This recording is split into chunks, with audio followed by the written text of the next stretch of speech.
قد كفاني علم ربي من سؤالي واختياري. ثقيلتان في الميزان سبحان الله وبحمده سبحان الله العظيم.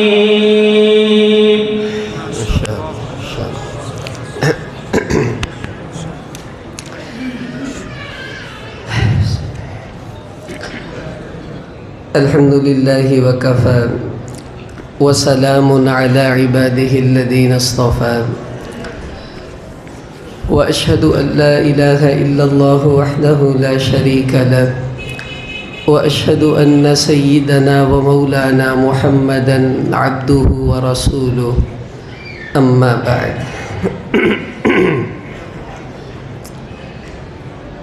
آپ حضرات نے صحیح بخاری کی آخری حدیث اس کی تلاوت سنی.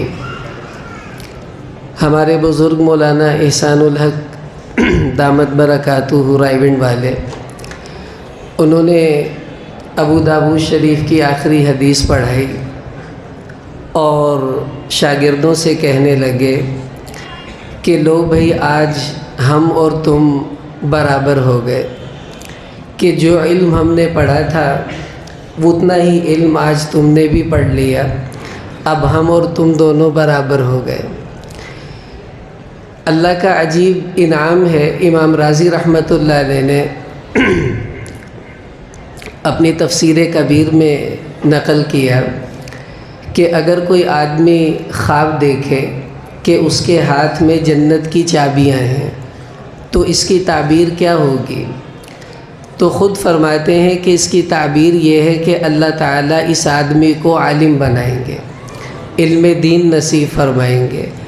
اس کی وجہ آگے انہوں نے دلیل کے طور پر لکھی کہ رسول اللہ صلی اللہ علیہ وسلم کی ایک روایت ہے کہ العلماء مفاتیح الجنہ، کہ علماء جو ہیں یہ جنت کی چابیاں ہیں.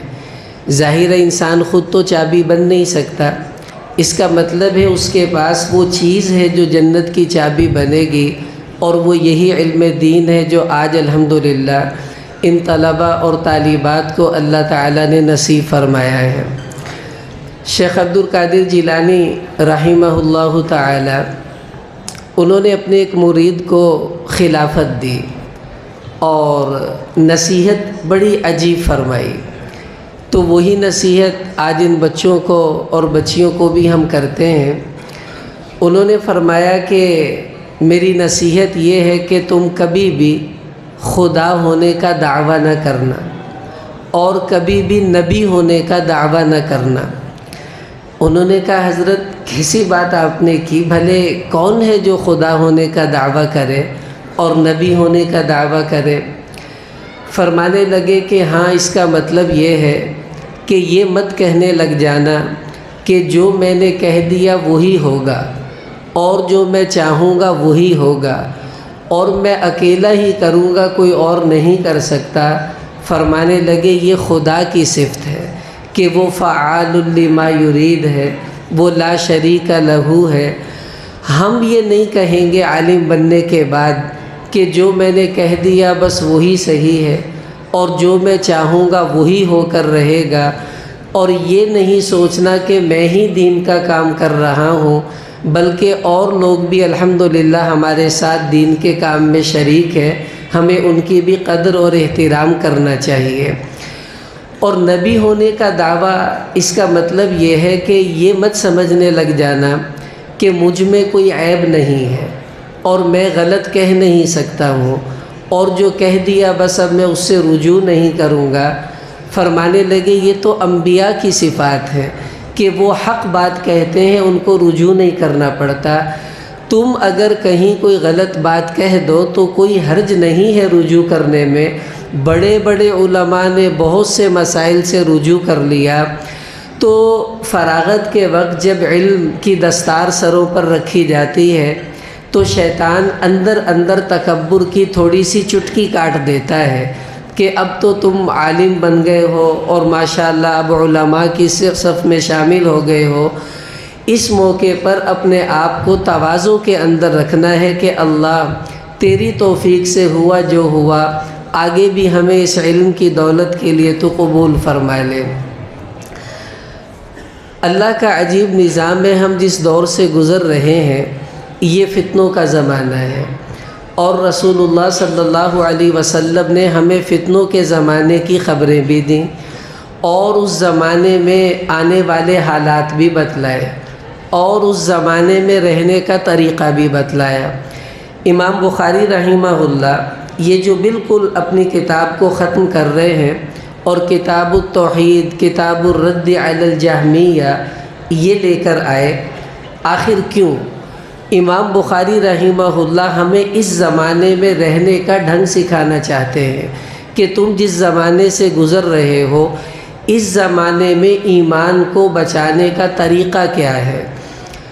مسلم شریف میں حدیث ہے، آپ صلی اللہ علیہ وسلم نے ارشاد فرمایا کہ بادروا بالاعمال فتنا، کہ لوگوں تم نیک اعمال کو کرنے میں جلدی کرو، کیونکہ عنقریب بہت عجیب عجیب فتنے رونما ہونے والے ہیں۔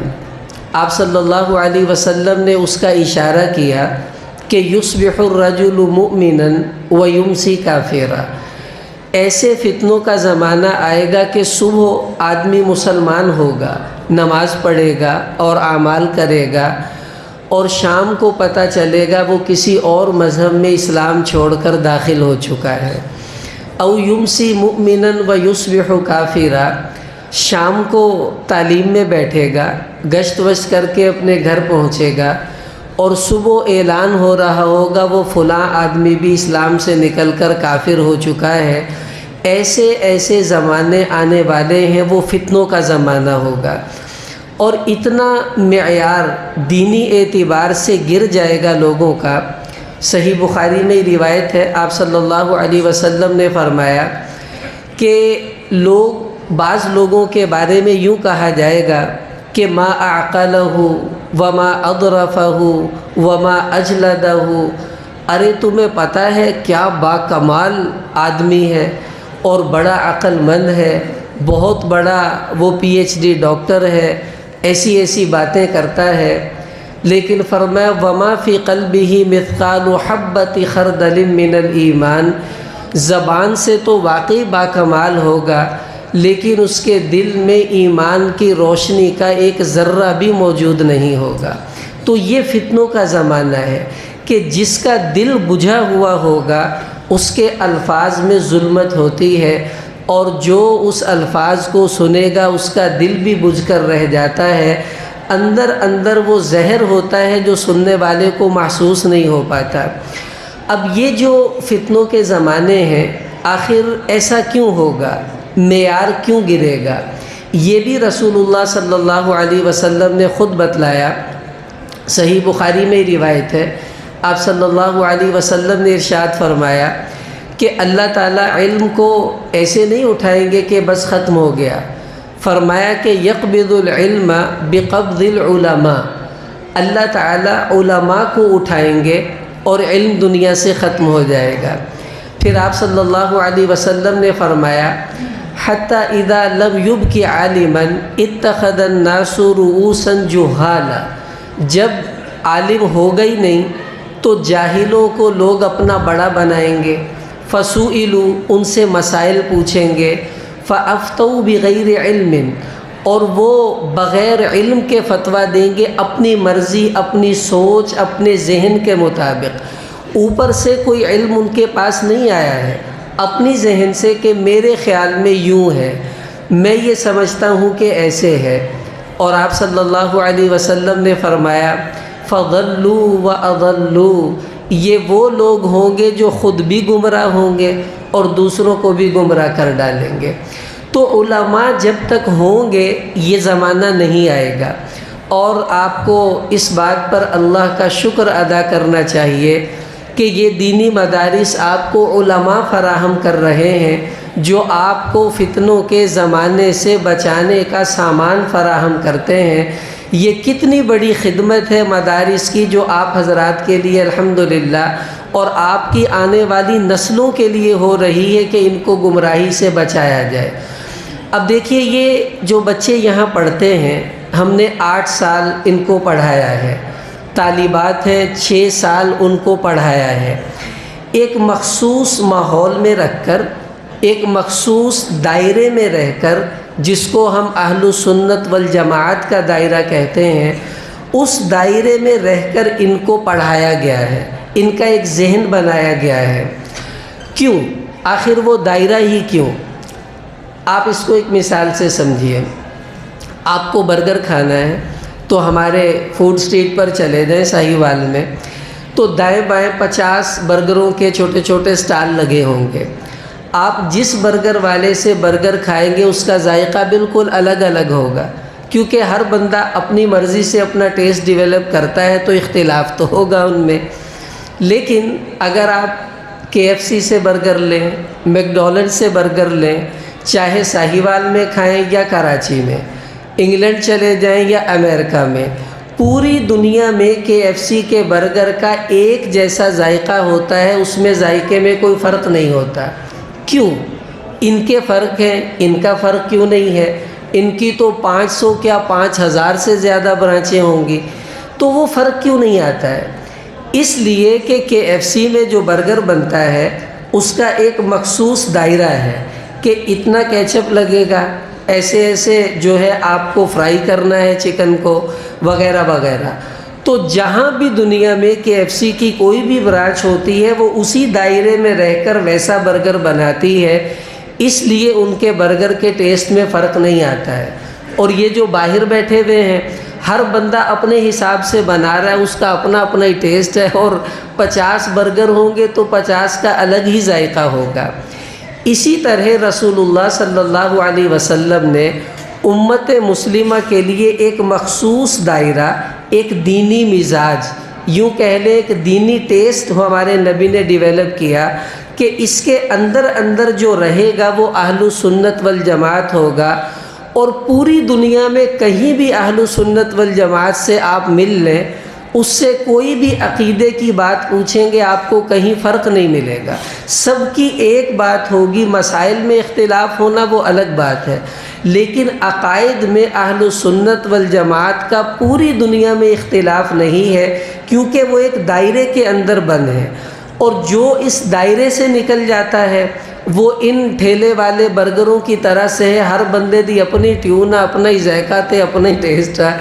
اب وہ کون لوگ ہیں؟ امام بخاری رحمۃ اللہ علیہ ہمیں ان ٹھیلے والوں سے بچانے کی کوشش کر رہے ہیں، اور اس دائرے میں رکھنا چاہتے ہیں جس دائرے میں رہ کر ہم فتنوں سے بچ جائیں گے۔ وہ دائرہ کیا ہے؟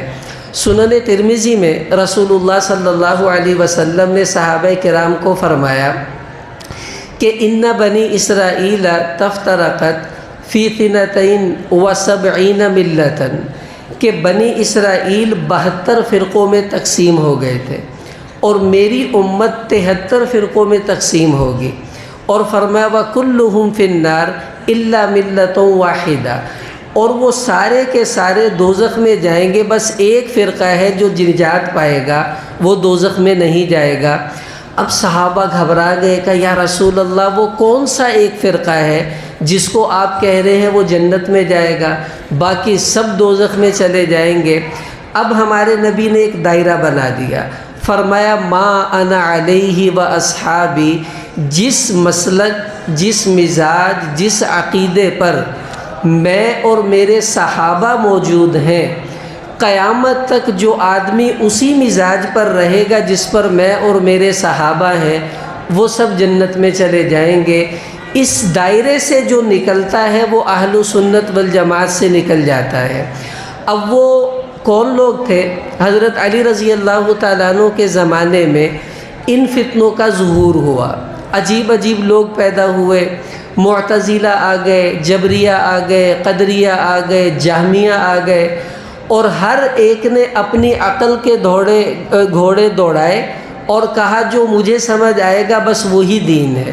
بالکل ان لوگوں کی طرح کہتے جتنا 80 برگر بناواں گے بس وہی صحیح ہے، اور اسی لیے ہر بندے کا الگ الگ برگر ہے۔ اور وہ KFC والے ایک دائرے میں رہ کر بناتے ہیں، وہ یہ نہیں کہتے جو ہم بنائیں گے، وہ کہتے نہیں، ہمیں جو ریسیپی ملی ہے، جو طریقہ ملا ہے، ہم اسی کے مطابق بنائیں گے، اس لیے ان کے برگر میں فرق نہیں ہوتا ہے۔ تو اہل سنت والجماعت ایک دائرے میں بند ہوتے ہیں، ہم ان بچوں کو اسی دائرے میں رہ کر پڑھاتے ہیں، اسی دائرے میں رہنے کی تلقین کرتے ہیں تاکہ یہ لوگ خود بھی گمراہی سے بچے رہیں اور آپ حضرات کی اولادوں کو بھی گمراہی سے بچانے کی کوشش کرتے رہیں۔ اب دیکھیے امام بخاری رحمہ اللہ نے یہ جو کتاب اخیر میں کتاب التوحید اور کتاب الرد علی الجہمیہ کہ جہمیہ پر رد کرنے کے لیے الگ امام بخاری پوری کتاب لے کر آئے ہیں۔ کیوں؟ یہ بتانے کے لیے کہ فضائل سنانا بھی دین کا کام ہے، مسائل بتانا بھی دین کا کام ہے، اور باطل فرقوں پر رد کرنا، باطل فرقوں کے جو نظریات ہیں ان کے بارے میں لوگوں کو آگاہ کرنا، یہ بھی دین کا کام ہے۔ اور جس طرح علماء کی ذمہ داری یہ ہے کہ وہ اچھی اچھی باتیں بتاتے ہیں، اسی طرح علماء کی یہ بھی ذمہ داری ہے کہ وہ آپ کو غلط لوگوں کے بارے میں انفارم کرے۔ بہت سے لوگ کہتے ہیں لو جی ہے فرقہ وارت دیاں گلاں نہیں ہونیاں چاہیے، اختلافی گلاں نہیں ہونیاں چاہیے، تو امام بخاری رحمہ اللہ ان بھائیوں سے مخاطب ہو کر کہہ رہے ہیں کہ بھائی ایوی ہونیاں چاہیے، کدی کدی ایوی ہونی چاہیے۔ اگر ہمیں یہ نہیں پتہ چلے گا کہ مجھے پرہیز کس چیز سے کرنا ہے تو خالی دوائی جو کھاتا رہے، اب ڈاکٹر کسی کو کھانسی کا کیپسول دے دے کہ یہ کیپسول کھا لیں، اور وہ کیپسول کھا رہا ہے گول گپے کے پانی کے ساتھ، اب بتائیں کہ وہ کہاں اثر کرے گا۔ اسی طرح اگر ہم اعمال تو کریں اور باطل فرقوں کے نظریات سے نہ بچ پائے، ہمارے اعمال بھی ضائع ہو جائیں گے۔ تو امام بخاری رحمہ اللہ ہمیں اسی بات کی طرف متوجہ کرنا چاہتے ہیں۔ اب دیکھیے اہل سنت والجماعت کا بنیادی باتیں دو ہی ہیں۔ آپ صلی اللہ تعالیٰ علیہ وسلم نے ارشاد فرمایا، موطا مالک میں یہ روایت ہے، حضور علیہ السلام نے فرمایا ترکت فیکم امرین، میں دو چیزیں تمہارے درمیان چھوڑ کر جا رہا ہوں، لن تضلوا ما تمسکتم بہما، جب تک تم ان دو چیزوں کو مضبوطی سے تھام رکھو گے تم کبھی گمراہ نہیں ہو سکتے، کیونکہ فتنوں کا زمانہ ہے، گمراہی سے بچنا ہے۔ اب وہ دو چیزیں کیا ہیں؟ آپ صلی اللہ علیہ وسلم نے فرمایا کتاب اللہ و سنت رسولہ، ایک تو اللہ کی کتاب قرآن ہے اور دوسرا تمہارے نبی کی سنت اور تمہارے نبی کی حدیث ہے۔ تو امام بخاری رحمہ اللہ بالکل آخری باب کو شروع کر رہے ہیں، باب قول اللہ وَنَضَعُ الْمَوَازِينَ الْقِسْطَ لِيَوْمِ الْقِيَامَةِ، قرآن پاک کی آیت کو پہلے لے کر آئے، حضور کی حدیث کو بعد میں لے کر آئے، یہ بتانے کے لیے کہ اہل سنت والجماعت کی پہچان یہ ہے کہ سب سے پہلے ہم اپنی دلیل قرآن کو بناتے ہیں، اس کے بعد ہم اپنی دلیل حدیث کو بناتے ہیں۔ اب ذرا توجہ سے بات کو سمجھیے۔ دیکھیے جسمانی طور پر آپ بیمار ہو جاتے ہیں تو علاج کے لیے ڈاکٹر کے پاس جاتے ہیں، تو ہماری کوشش ہوتی ہے کہ مستند ڈاکٹر ہونا چاہیے۔ اب مستند ڈاکٹر کون ہوگا؟ جس نے اپنے اساتذہ سے پڑھا ہوگا، اس کے پاس سند ہوگی، وہ تو اچھا لگتا ہے، سب اس سے علاج کرواتے ہیں۔ اور ایک بندہ کہے بھئی میں بڑا چنگا آپریشن کر لینا، پڑھیا پڑھیا میں کوئی نہیں، لیکن تسی گھبرانا نہیں، میں بہت سونا آپریشن کراں گا، تو آپ رسک لیں گے اس سے آپریشن کروانے کا؟ آپ کہیں گے بھائی تو جڈا مرضی سونا کر لا لیکن میں نہیں تیرے کو کروانا۔ وہ ایک مریض تھا آپریشن کے وقت گھبرا رہا تھا، تو ڈاکٹر نے کہا کیوں گھبرا رہے ہو؟ کہنے لگا جی میرا پہلی دفعہ آپریشن کروا رہا ہوں اس لیے مجھے ڈر لگ رہا ہے۔ کہتا یار گھبرانے کی کیا بات ہے، میں بھی پہلی دفعہ کر رہا ہوں، میں تو نہیں ڈر رہا، آپ کو ڈرنے کی کیا ضرورت ہے؟ تو ایسا بندہ جو مستند ڈاکٹر نہیں ہوتا، ہم اس سے آپریشن نہیں کرواتے، بلکہ اس سے تو ہم انجیکشن بھی نہیں لگواتے کہ پتہ نہیں کہیں غلطی نہ لگا دے۔ اب توجہ سے سمجھیے، امام بخاری رحمہ اللہ قرآن پاک کی آیت لے کر آئے اور آگے فوراً اس کا معنی بتانے کے لیے فرمایا وقال مجاہد القسطاس العدل بالرومیہ۔ یہ معنی خود امام بخاری بھی تو بتا سکتے تھے، نہیں بتایا۔ بلکہ امام مجاہد رحمۃ اللہ علیہ جو عبداللہ بن عباس رضی اللہ تعالیٰ عنہ کے شاگرد ہیں، ان سے پوچھ کر ان کی بات نقل کی ہے کہ وہ کہتے ہیں اس آیت میں اس لفظ کا یہ معنی ہے۔ کیوں؟ امام بخاری رحمۃ اللہ علیہ یہ بتانا چاہتے ہیں کہ اپنی مرضی کی بات، اپنی عقل کی بات اتنی معتبر اور اچھی نہیں ہے جتنی بات بڑوں سے منتقل ہونے والی معتبر ہوتی ہے۔ اب دیکھیے، ابھی ہمارے بزرگ مولانا عزیز الرحمن صاحب دامت برکاتہ فرما رہے تھے کہ ہمارے پاس قرآن کی سند ہے، ہمارے پاس حدیث کی سند ہے، اس لیے کہ سند سہارے کو کہتے ہیں۔ اب یہ پیچھے میں نے ٹیک لگائی ہوئی ہے، یہ سند ہے، اگر وہ ہٹ جائے تو میں نیچے گر جاؤں گا۔ اسی طرح اگر سند نہ ہو تو پھر آپ کی بات کا کوئی اعتبار نہیں ہے۔ یاد رکھ لیجئے، سند کے بغیر جو بندہ آپ کو دین کی بات کرتا ہے وہ اپنی مرضی سے کرے گا، کیونکہ اس کے پاس اوپر سے کوئی بات منتقل ہو کر نہیں آئی ہے۔ اب دیکھیے، یہ جو آیت نضع الموازین القسط امام بخاری رحمۃ اللہ علیہ نے یہاں نقل کی ہے، میں نے یہ آیت اپنے استاذ حضرت قاری عطاء اللہ صاحب دامت برکاتہم سے پڑھی، یہیں اسی مدرسے کے اندر، اور یہیں پر ہماری درسگاہ بھی ہوا کرتی تھی اس زمانے میں۔ انہوں نے ہمیں قرآن پڑھایا سارا، اور یہ بتایا کہ بیٹا یہی اصل قرآن ہے جو 30 سپاروں والا ہے، اور اس قرآن پاک کی مختلف قراتیں بھی ہیں جو ہم نے اپنے استادوں سے پڑھی ہیں، ہم نے ان کی بات کو مانا۔ کیوں؟ اس لیے کہ انہوں نے ہمیں بتایا کہ یہی قرآن، یہ سب باتیں مجھے میرے استاذ قاری عبداللہ رحیمی رحمہ اللہ نے بتلائی تھیں، اور ان کو ان کے استاذ قاری رحیم بخش صاحب رحمۃ اللہ علیہ نے یہ باتیں بتلائی تھیں، اور انہوں نے اپنے استاذ قاری فتح محمد پانی پتی رحمۃ اللہ علیہ سے یہ پورے کا پورا قرآن پاک لیا تھا، اور انہوں نے یہ قرآن لیا تھا اپنے استاذ قاری محی الاسلام رحمہ اللہ سے، اور انہوں نے قرآن پڑھا تھا قاری عبد الرحمن الاعمى، یہ نابینا قاری تھے، ان سے انہوں نے یہ قرآن لیا تھا، اور انہوں نے یہ قرآن پڑھا تھا قاری عبد الرحمن المحدث رحمۃ اللہ علیہ سے، انہوں نے پھر یہ قرآن لیا تھا قاری کبیر الدین رحمۃ اللہ علیہ سے، انہوں نے قرآن پاک کا نور لیا تھا قاری امام الدین امروہی رحمۃ اللہ علیہ سے، انہوں نے یہ قرآن پڑھا تھا قاری محمد دہلوی رحمۃ اللہ علیہ سے،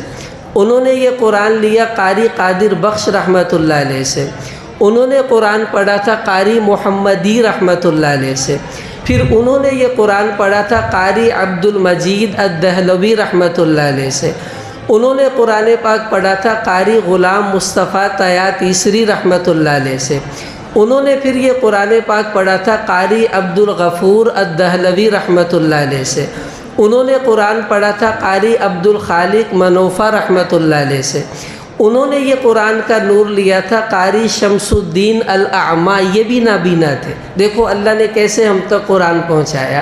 پھر انہوں نے قرآن پڑھا تھا قاری عبد الرحمن رحمۃ اللہ علیہ سے، انہوں نے قرآن پڑھا قاری شہاب الدین سنباتی رحمۃ اللہ علیہ سے، انہوں نے قرآن پاک پڑھا تھا شیخ شہازہ یمنی رحمۃ اللہ علیہ سے، انہوں نے قرآن پڑھا تھا ابو نصر طبلاوی رحمۃ اللہ علیہ سے، انہوں نے قرآن پڑھا قاضی زکریہ انصاری رحمۃ اللہ علیہ سے، انہوں نے قرآن پڑھا رضوان الدین ابو نعیم رحمۃ اللہ علیہ سے، انہوں نے قرآن پڑھا تھا برہان الدین قلقیلی رحمۃ اللہ علیہ سے، انہوں نے قرآن پڑھا ابو الخیر محمد بنجزری رحمۃ اللہ علیہ سے، انہوں نے قرآن پڑھا تھا ابو العباس احمد حنفی دمشقی رحمۃ اللہ علیہ سے، انہوں نے قرآن پڑھا تھا ابو الحسن علی بن محمد سخاوی رحمۃ اللہ علیہ سے، انہوں نے قرآن پڑھا ابو القاسم ولی اللہ شاطبی رحمۃ اللہ علیہ سے، انہوں نے پھر یہ سارا قرآن لیا ابو الحسن علی بن حذیل رحمۃ اللہ علیہ سے،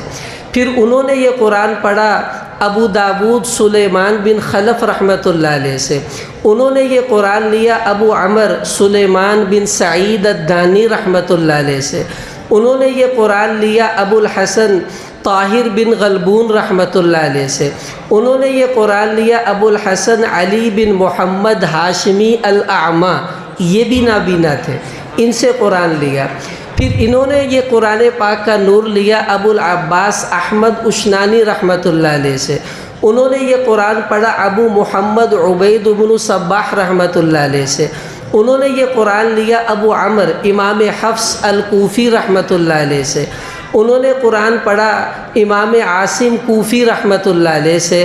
آگے ان کے 3 استاذ ہیں، زر بن حبیش، سعد بن الیاس، عبداللہ بن حبیب رحمہم اللہ، اور ان تینوں نے یہ قرآن پڑھا حضرت عثمان غنی رضی اللہ عنہ سے، حضرت علی المرتضیٰ رضی اللہ عنہ سے، ابی بن کعب رضی اللہ تعالی عنہ سے، عبداللہ بن مسعود رضی اللہ تعالی عنہ سے، اور زید بن ثابت رضی اللہ تعالی عنہ سے، اور ان سب نے یہ قرآن کا نور لیا محمد الرسول اللہ صلی اللہ علیہ وسلم سے، اور حضور کو یہ قرآن دیا جبریل نے، اور جبریل لے کر آئے تھے اللہ سے۔ اب ہمیں یہ بات ہمارے استاذ نے نہیں بتائی، صحابہ نے آگے جن کو بتائی بھئی یہی اصلی قرآن ہے، اور آگے اس کی 7 قراتیں بھی مشہور ہیں۔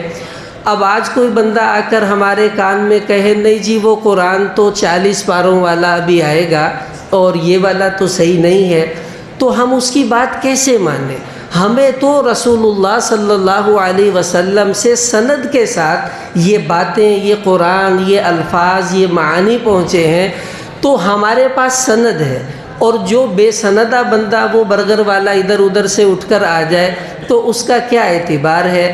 ایسے ہی لوگ آج معاشرے میں گمراہی کا ذریعہ بن رہے ہیں، اور بعض تو ایسے بھی اللہ ان کو ہدایت دے، وہ کہ اب دیکھیں قرآن کی قراتیں متواتر ہیں، 7 مشہور قراتیں ہیں، اور ابھی مغرب کی نماز میں ہمارے استاد محترم قاری عطا اللہ صاحب دامت برکاتہم نے روایت حفص سے ہٹ کر ایک اور روایت میں نماز پڑھائی تھی۔ اب دیکھیے جب یہ متواتر قراتیں ہیں اور ایک آدمی اٹھ کر کہہ دے کہ جی نہیں یہ قراتیں تو عجم کا فتنہ ہے، اور انہوں نے قرآن کو گھڑ گھڑ کر ایسے بدل بدل کر پیش کر دیا، تو بتائیں ایسے آدمی کی بات کا اعتبار ہوگا بھائی؟ نہیں، کیونکہ ہمیں رسول اللہ صلی اللہ علیہ وسلم سے 7 احرف کی روایت بالسند پہنچی ہے، اور اس کا معنی بالسند پہنچا ہے۔ ہم کیسے کسی کی بات کو مان کر اور اس کے پیچھے لگ جائیں؟ اس لیے یاد رکھ لیجئے آج کے زمانے میں یہ علماء ان کے پاس سند ہے، ہم ان کو جو بتاتے ہیں اپنی مرضی سے نہیں بتاتے، رسول اللہ صلی اللہ علیہ وسلم سے جو بات جیسے ہمیں پہنچی ہے ہم الفاظ بھی ویسے ہی بتاتے ہیں، معنی بھی ویسے بتاتے ہیں، مسئلہ بھی ویسے بتاتے ہیں۔ اس وجہ سے یہ لوگ گمراہ نہیں ہو سکتے، اور جو اپنی مرضی اختیار کرے گا اس دائرے سے نکل کر پانی دینا وہ بیچارہ گمراہ ہو جائے گا۔ اور ایسے ہی لوگوں سے امام بخاری رحمۃ اللہ علیہ ہمیں بچانا چاہتے ہیں۔ کیوں؟ یہ جو جہمیہ تھے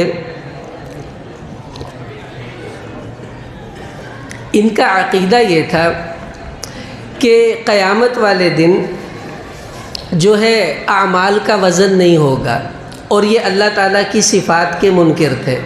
یہ کہتے تھے اللہ قدیم ہے، اگر صفات بھی قدیم ہوں گی تو تعدد قدماء لازم آئے گا، اور یہ توحید کے خلاف ہے۔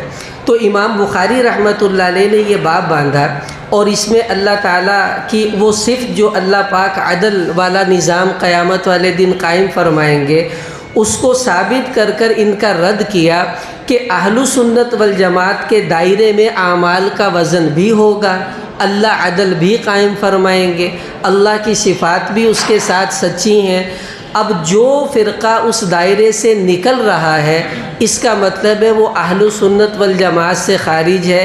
ایسے لوگوں سے بچ کر رہنے کی امام بخاری ہمیں ترغیب دے رہے ہیں۔ اب یہ بات امام بخاری رحمہ اللہ جو بتانا چاہتے ہیں صاف صاف یہ کہہ دیتے کہ بھئی وہ غلط کہہ رہے ہیں، میں تمہیں بتا رہا ہوں اصل بات یہ ہے۔ ایسا نہیں ہوا۔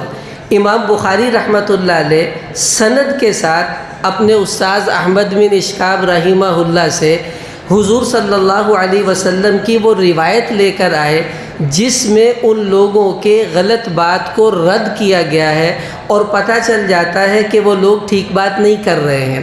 اب دیکھیے یہاں پر پھر ایک بات کو توجہ سے سمجھیے، رسول پاک صلی اللہ علیہ وسلم کی روایات ہم تک بالسند پہنچی ہیں اور بالکل صحیح سند کے ساتھ پہنچی ہیں، جہاں کہیں اونچ نیچ ہے محدثین نے اس کو بالکل واضح کر کے بیان کر دیا ہے۔ اب جس طرح ہمارے پاس یہ باتیں سند کے ساتھ آپ صلی اللہ علیہ وسلم کے الفاظ پہنچے ہیں، بالکل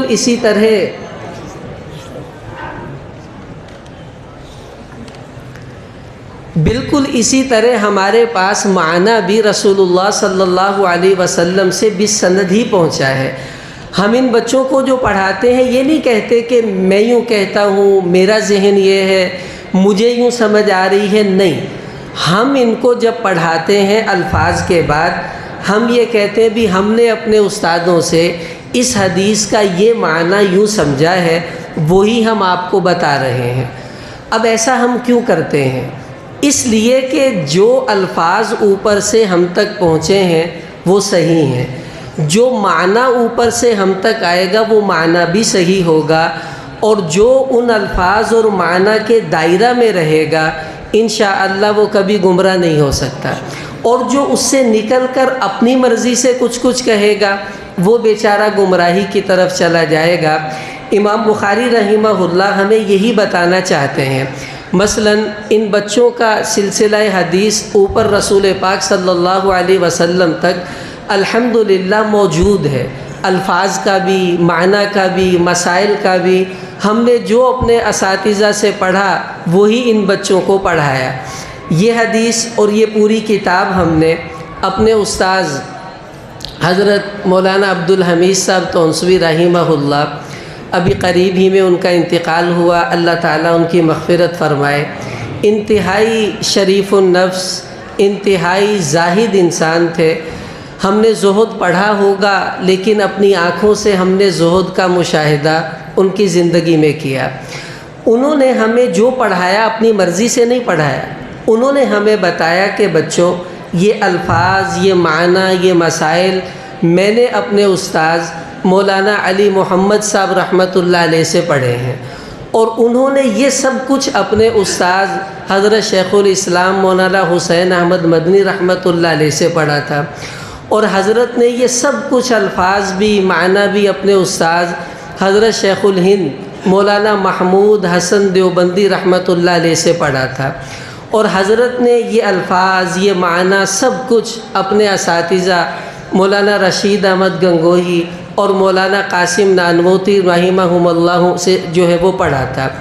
انہوں نے پھر یہ حدیث اور اس کا معنی اپنے استاد شاہ عبد الغنی رحمۃ اللہ علیہ سے پڑھا، انہوں نے اپنے استاد شاہ محمد اسحاق رحمۃ اللہ علیہ سے پڑھا، انہوں نے یہ سب کچھ اپنے استاد شاہ عبد العزیز رحمۃ اللہ علیہ سے پڑھا، انہوں نے اپنے استاد شاہ ولی اللہ رحمہ اللہ سے پڑھا، اور انہوں نے یہ سب کچھ اپنے استاذ ابو طاہر عبد السمیع بن ابراہیم رحمۃ اللہ علیہ سے پڑھا، اور انہوں نے اپنے والد اپنے استاذ ابراہیم بن احمد رحمۃ اللہ علیہ سے پڑھا، انہوں نے اپنے استاذ احمد بن محمد رحمۃ اللہ علیہ سے پڑھا، انہوں نے اپنے استاذ احمد بن علی رحمۃ اللہ علیہ سے پڑھا، انہوں نے اپنے استاذ محمد بن شہاب الدین رحمۃ اللہ علیہ سے پڑھا، انہوں نے اپنے استاذ قاضی زکریا انصاری بن احمد رحمۃ اللہ علیہ سے پڑھا، انہوں نے اپنے استاذ احمد بن علی بن حجر العسقلانی رحمۃ اللہ علیہ سے پڑھا، انہوں نے پھر یہ سب کچھ اپنے استاذ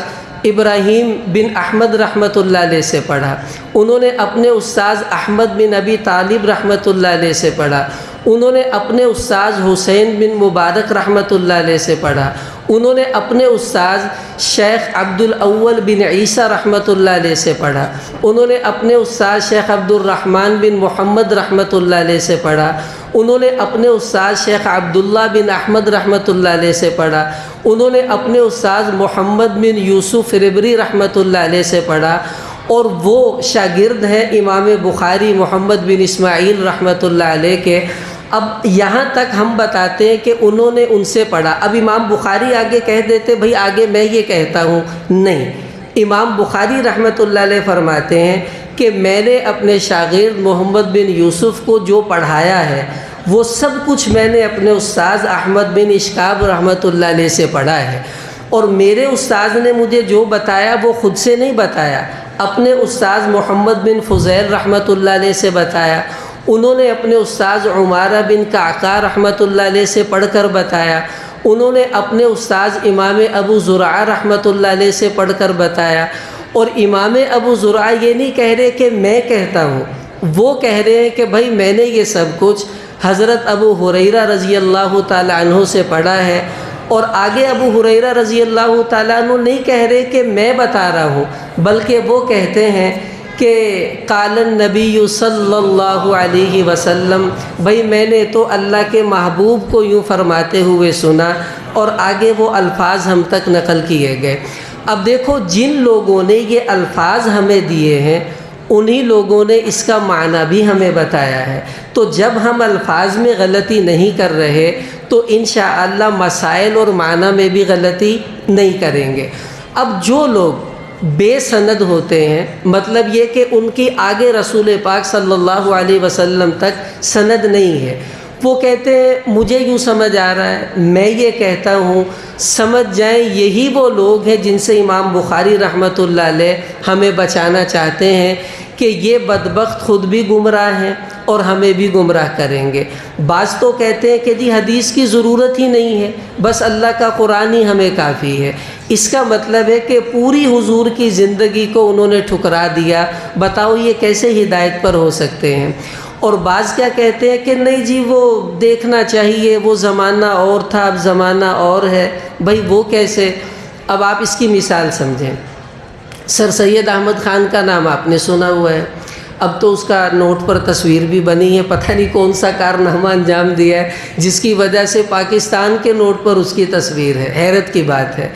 بہرحال اب وہ ہم حج عمرے پر جاتے ہیں، احرام پہنتے ہیں بغیر سلی چادریں، اور جوتا بھی ایسا پہنتے ہیں جس میں ہڈی ظاہر ہو جائے۔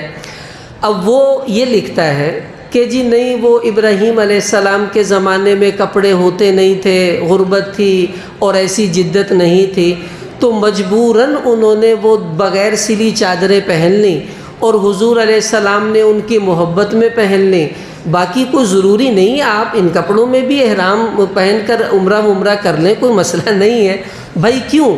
کہ جی وہ اس لیے کہ زمانہ کپڑوں کا تھا ہی نہیں، اس زمانے میں کون سی جو ہے وہ کپڑوں کی فیکٹریاں ہوا کرتی تھیں۔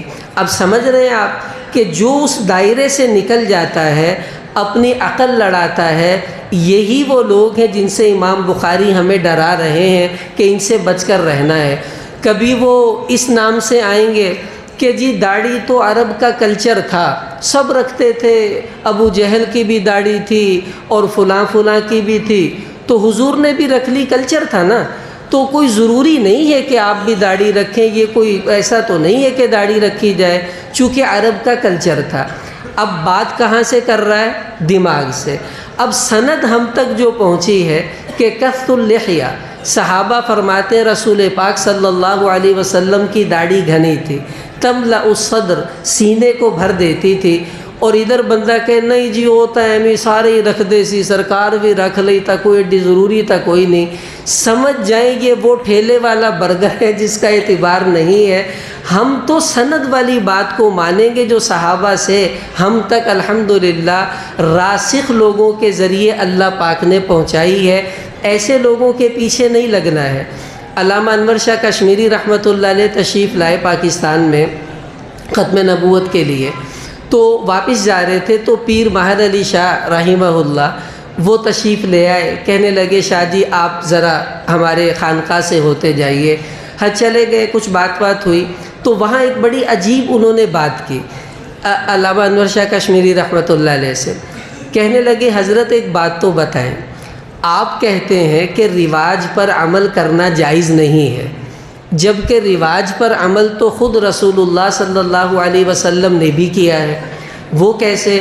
حدیث میں آتا ہے کہ کسریٰ نے 2 بندے بھیجے تھے حضور علیہ السلام کو پکڑنے کے لیے، تو ان کی داڑھیاں نہیں تھیں، مونچھیں تھیں۔ آپ علیہ السلام ان سے ناراض ہوئے اور فرمایا اگر قاصدوں کو قتل نہ کرنے کا رواج نہ ہوتا تو میں تمہیں قتل کروا دیتا۔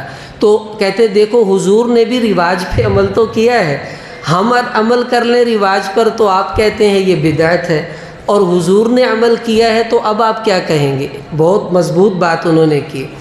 تو علامہ انور شاہ کشمیری رحمۃ اللہ علیہ نے بہت ایسی بات یقین کریں اس کی قیمت لگائی جائے تو عربوں بھی اس کی قیمت لگے تو وہ کم ہے۔ فرمانے لگے شاہ صاحب، پیر صاحب، جس رواج پر رسول اللہ صلی اللہ علیہ وسلم عمل کر لیں وہ رواج نہیں رہتا، وہ سنت بن جاتا ہے۔ اس لیے یہ کہنا کہ یہ عرب کا کلچر تھا، داڑھی پگڑی لہٰذا یہ سنت نہیں، یہ وہ بات ہے جو بغیر سند والا انسان آپ کو بتائے گا۔ ہمیں تو سند سے جو بات پہنچے گی ہم آپ کو کبھی غلط گائیڈ نہیں کر سکتے ہیں۔ پھر کچھ ایسے بدبخت آئیں گے جو نعرہ لگائیں گے نہ میں وہابی نہ میں بابی، میں مسلم علمی کتابی۔ کام کیا ہے کہ حضرت امیر معاویہ نے یہ کر دیا وہ کر دیا، عثمان غنی رضی اللہ عنہ انج کر دیتا انج کر دیتا۔ اس بندے کا پورا زور صحابہ کرام، خاص طور پر وہ صحابہ جو بنو امیہ سے تعلق رکھتے تھے، پوری زور ہوتا ہے کہ ان کی شان میں کسی طرح گھٹا دو۔ ایسی عجیب گستاخانہ زبان استعمال کرتا ہے۔ سند کیا ہے؟ اوپر حضور تک نہیں ہے، 3 واسطے 2 واسطوں کے بعد اس کی کہانی ختم ہے۔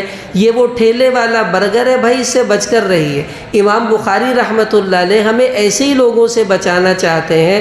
ہم نے تو اپنے اساتذہ سے یہ سنا، کسی صحابی کی ادنا سی بدگمانی بھی ایمان کو سلب کرنے کا ذریعہ بن سکتی ہے، اور بد زبانی تو بدگمانی کے بعد کا ذریعہ ہے، اور بد زبانی کے بعد انسان پتہ نہیں کہاں سے کہاں چلا جاتا ہے۔ اس لیے امام بخاری رحمۃ اللہ علیہ سند کے ساتھ ہمیں ان راسخ علماء کے ساتھ جوڑنا چاہتے ہیں کہ جنہوں نے نور بھی لیا ہے، الفاظ بھی لیے ہیں، معنی بھی لیا ہے۔ انشاءاللہ ان کے ساتھ جڑے رہیں گے تو کبھی گمراہ نہیں ہوں گے۔ اب حضرت تشریف لے آئے ہیں، میرا وقت بھی پورا ہو گیا ہے۔ امام بخاری رحمہ اللہ آخر میں جو حدیث لے کر آئے یہ بہت عجیب ہے، یعنی طلباء کے لیے بھی، آپ حضرات کے لیے بھی ایک نسخہ بتا رہے ہیں۔ وہ کیا کہ ہم لوگ بڑے مصائب کا شکار ہیں، مشکلات میں گھرے ہوئے ہیں۔ اب جو آدمی ڈوب رہا ہو اس کو سہارے کی ضرورت ہوتی ہے۔ یونس علیہ السلام مچھلی کے پیٹ میں تھے، کیسے بچے؟ اللہ پاک نے فرمایا کہ فلولا انہ کان من المسبحین للبث فی بطنہ الی یوم یبعثون۔ اگر وہاں وہ اللہ کی تسبیح نہ کرتے تو پھر قیامت تک مچھلی کے پیٹ میں ہی رہتے۔ تو تسبیح نے ان کو اس مشقت سے بچایا جہاں سے بچنے کی امید نہیں تھی۔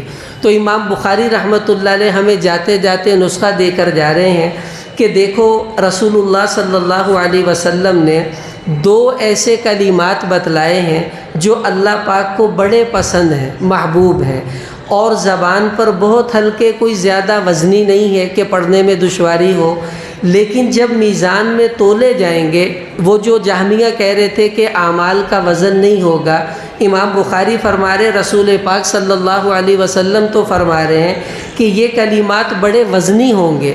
بھئی وزن ہوگا تو وزنی ہوں گے نا، ورنہ کیسے ہو سکتے ہیں؟ تو فرمایا یہ وزنی ہوں گے قیامت والے دن۔ اب وہ کلمات کون سے ہیں؟ سبحان اللہ و بحمدہ سبحان اللہ العظیم، کہ اگر اس کو آپ اپنی زندگی کا معمول بنا لیں گے تو یہ اللہ کی تسبیح کے بول ہمیں ہر مصیبت مشقت سے انشاءاللہ نجات دے دیں گے۔ اور ویسے بھی حدیث میں آتا ہے یہ فرشتوں کی تسبیح ہے سبحان اللہ و بحمدہ، اللہ پاک اس کی برکت سے پوری مخلوق کو رزق عطا فرماتے ہیں۔ تو آپ حضرات اس کی نیت کر لیجئے۔ اب 2-3 مرتبہ ان کلمات کو پڑھ لیں، اس کے بعد انشاءاللہ حضرت کا بیان ہوگا۔ پڑھیے سبحان اللہ و بحمدہ سبحان اللہ العظیم سبحان اللہ و بحمدہ سبحان اللہ العظیم سبحان اللہ و بحمدہ سبحان اللہ العظیم وآخر دعوانا ان الحمد للہ رب العالمین۔